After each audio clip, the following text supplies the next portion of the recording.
So, good day everyone. I am Angeline Valdez from BS Ed Science 2.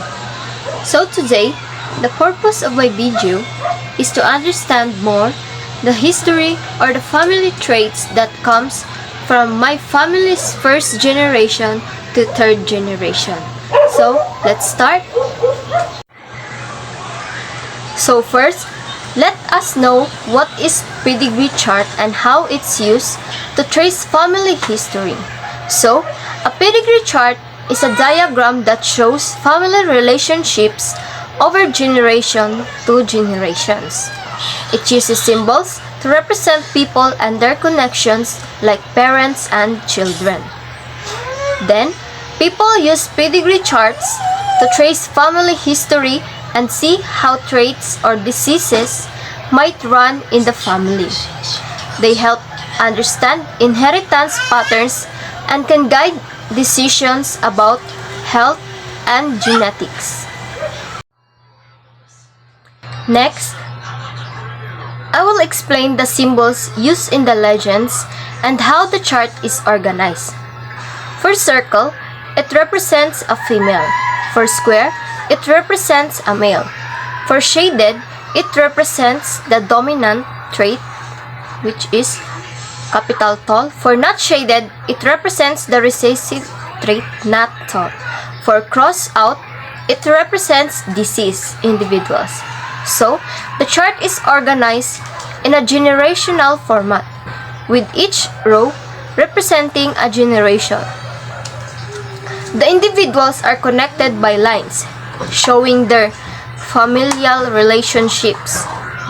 The chart starts with the grandparents, then moves to the parents, and finally to the individual who created the chart. The genetic makeup of each individual is indicated by the letters capital T and short t, within the shapes representing the alleles for height. The dominant trait in this family pedigree is tallness. This is evident because all individuals except for the grandmother on the mother's side are depicted as tall or shaded. The tall phenotype is passed down through generations with both parents and grandparents exhibiting this trait. The grandmother on the mother's side is the only individual depicted as not tall or unshaded, suggesting she possesses the recessive allele for this trait. This pattern of inheritance indicates that tallness is dominant, meaning it is expressed even when only one copy of the dominant allele is present. The presence of a recessive trait in a family member can help identify the genotype of other family members.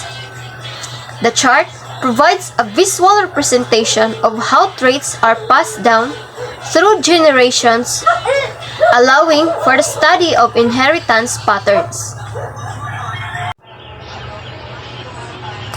Lastly, the family pedigree chart reveals that tallness is a dominant trait in our family, as evidenced by the consistent presence of tall individuals throughout generations, with only one individual exhibiting the recessive trait of being short.